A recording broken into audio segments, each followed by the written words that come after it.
Mary Kay from Cleveland is saying Deshaun Watson is starter in the NFL in 2026, basically coming out of voluntary minicamp. Wow. Tannenbaum, your thoughts on somebody not playing NFL football for as long as he will have played a couple games, and he got hurt again. How do you feel about what's brewing over there in Cleveland? And I see the head shaking back and forth. Does that mean you're mind blown that this is potentially happening? Yeah.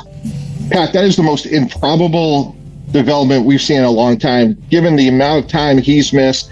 And you talk to quarterbacks that have torn an Achilles, it is a skill diminishing injury. He's done it twice. And when you talk to quarterbacks at the end of their careers, like the Brett Favres, the Dan Marinos, it's not their arm, it's their feet and their legs. And I would just be surprised, like when the bullets are flying and he has to show some short area quickness, movement in the pocket, I would just be surprised, given the amount of time that he has, that he could still move. I have no doubt that he could throw the ball effectively. Deshaun Watson just took voluntary minicamp reps and came out of it as the Cleveland Browns' #1 quarterback. That is not a rumor. That is the direct report from the most plugged-in Browns reporter in the business. Watson, who has not played meaningful NFL football in over 2 years, who has been through 2 Achilles surgeries and shoulder injury, took the field this spring and apparently looked functional enough that the people watching in Berea came away saying he has the inside track on the starting job. We need to talk about what this actually means. Because if Watson can genuinely return to competitive NFL performance at this point in his career, it would be one of the most improbable comebacks in professional football history. And if he cannot, if this mini-camp report is the first chapter of a story that ends the way the analytical and medical evidence suggests it probably ends, then the real stakes of the situation are for the quarterback watching from behind him. But before we break down the full picture, you need to know 3 things first. First, a former NFL quarterback who has worked with players recovering from Achilles injuries said something very specific about what 2 torn Achilles surgeries do to a quarterback that most people covering this story are not accounting for. Second, the financial reality of Watson's contract is the single most important factor in understanding why he has the inside track right now, and it has nothing to do with what he showed on the practice field. Third, the scenario that matters most for the Cleveland Browns 2026 season is not Watson starting week 1. Is what happens in weeks 4 through 8 when the evaluation is complete and the organizational decision either holds or changes. We will tell you exactly what that decision window looks like. Now, let's set the full context because the minicamp report is real and it deserves honest analysis rather than reflexive dismissal. Watson at his peak was one of the top 2 or 3 quarterbacks in professional football. His 2020 season in Houston, abbreviated by the team's dysfunction and eventually undone by everything that followed, was a legitimate MVP caliber performance by any analytical measurement. He led the league in passing yards. He produced touchdown numbers that placed him in the elite tier.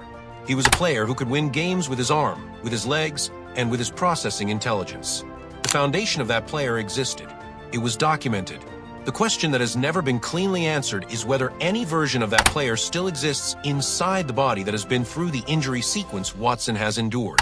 2 Achilles surgeries is not a normal quarterback recovery profile. 1 torn Achilles is considered a potentially career-altering injury for a quarterback because so much of what makes the position functional at the NFL level depends on the lower body mobility that allows quarterbacks to move in the pocket, set their feet on the throw, and step into or away from pressure without mechanical breakdown. 2 torn Achilles on the same player is a profile that has no clean historical precedent at the quarterback position at the highest level of professional football. The physical therapists and sports medicine professionals who have spoken about this category of injury consistently note that the second surgery compounds the timeline and the outcome uncertainty significantly beyond what the first surgery alone would have predicted. And yet Watson is moving. The footage is real. The Berea practice field observers are reporting what they are seeing. And one of the most credible reporters in Browns media history is saying he has the inside track. So let's ask the right question, which is not whether Watson can look functional in voluntary minicamp. It is whether that functionality holds under live defensive pressure, with defensive linemen coming off the edge at NFL speed, on plays where the pocket collapses and he has to move laterally and set his feet in a compressed window. Looks like, I don't know, I mean, are we going to have an open QB competition in training camp? Is that what we're looking at? What, Dylan Gabriel, Shador Sanders? No, Dylan Gabriel won't be involved. Why is that? Because Taylor Green's already passed him. And they got a Pro Bowler on the roster as well. That's a good point. Position. What are we talking about? Deshaun Watson? No. Shador. Reigning Pro Bowler. Okay. Still got his jersey in his locker right now. Yeah, Shador. I understand Shador. Hey, bro, spark to that Cleveland Browns. He was a rookie quarterback, too. Excited to see what he could potentially continue to grow upon and become. And Todd Monk can say, hey, I wanted you. I was the one who wanted you in Baltimore. Yep. You know, when you said, I'm not doing it, I was actually the person saying, I'd like to do this. So we got a lot in common. Deshaun Watson, though, former almost MVP in the league. Right. I mean, you know, in this business, you follow the money first. So he's still earning a lot of money. So here is what the honest medical and analytical framework says about Watson's probability of sustained successful performance in 2026. And this is the part of the story that is getting lost in the excitement of the minicamp report. The Achilles tendon's role in quarterback mechanics is specifically related to push-off and lateral weight transfer. When a quarterback sets his feet for a throw, the sequence that generates power and accuracy runs from the ground up, the push-off from the back foot, the rotation through the hips, the transfer of weight to the front foot. Both Achilles are involved in that sequence. One compromised tendon affects throwing mechanics. Two compromised tendons, after multiple surgeries and extended rehabilitation periods, create a set of compensatory mechanical adjustments that the player may not even be consciously aware he is making. Those compensations are survivable in voluntary minicamp in May. There's no live pass rush. There's no physical contact. The defensive scenarios being simulated are controlled. A quarterback can look fluid and confident in that environment and still face a completely different reality when the regular season begins. The former NFL players who have been most direct about this concern are the ones with specific experience at the position. The assessment that 2 Achilles surgeries is a skill-diminishing injury, that the issue at the end of careers is almost always the feet and the legs rather than the arm, is not speculation. It is the documented experience of quarterbacks who have aged through that sequence and have been honest about what they lost and when. That said, and this is the key nuance that the narrative on both sides of this debate is missing, Watson does not need to be the 2020 version of himself to start week 1 for Cleveland. He needs to be functional. He needs to be competitive enough that the organizational investment is given a genuine evaluation period.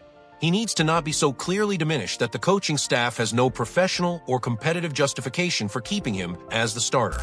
The financial reality makes that threshold specific.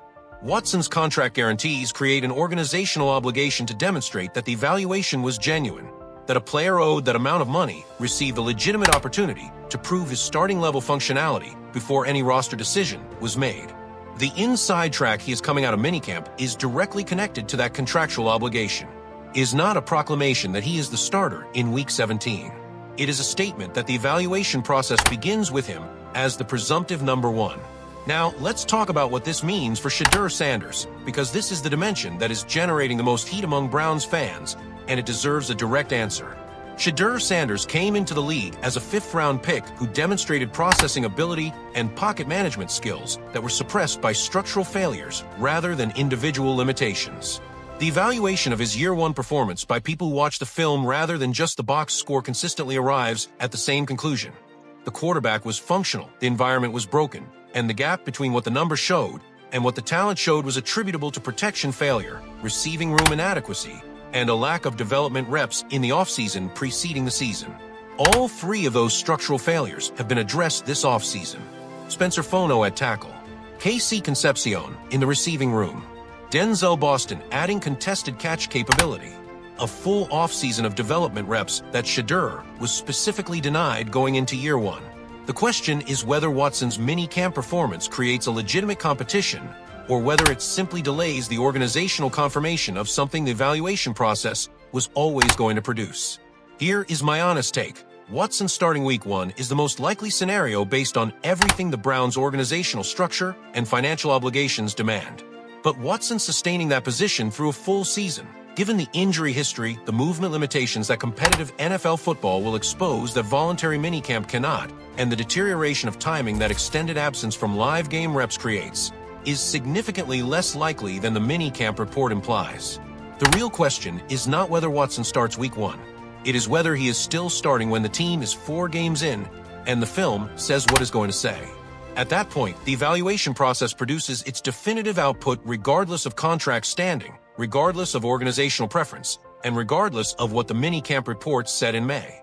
And if you are a Browns fan watching this situation develop, the best-case scenario is actually the one where Watson surprises everyone, where the training work and the rehabilitation and the accumulated experience of a player who understood the game at an elite level produces something functional enough to be competitive.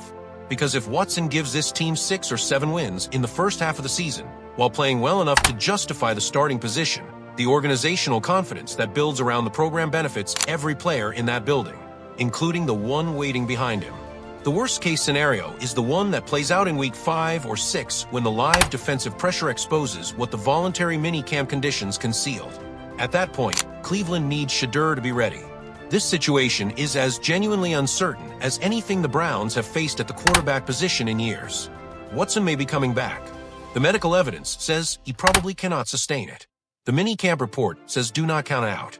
And the team being built around whoever starts is legitimately the best defensive supporting cast this organization has assembled in recent memory. Something interesting is going to happen in Cleveland this fall. We are just not sure yet which story it is. Drop a comment. Do you think Deshaun Watson actually plays his way to the starting position for week 1 and holds it? Or does the competition resolve in Shedeur's favor before the season starts? Tell me the real prediction. If you want to follow this quarterback battle all the way through training camp and into the season, hit that subscribe button right now. This is Gridiron Insights. We'll see you in the next one.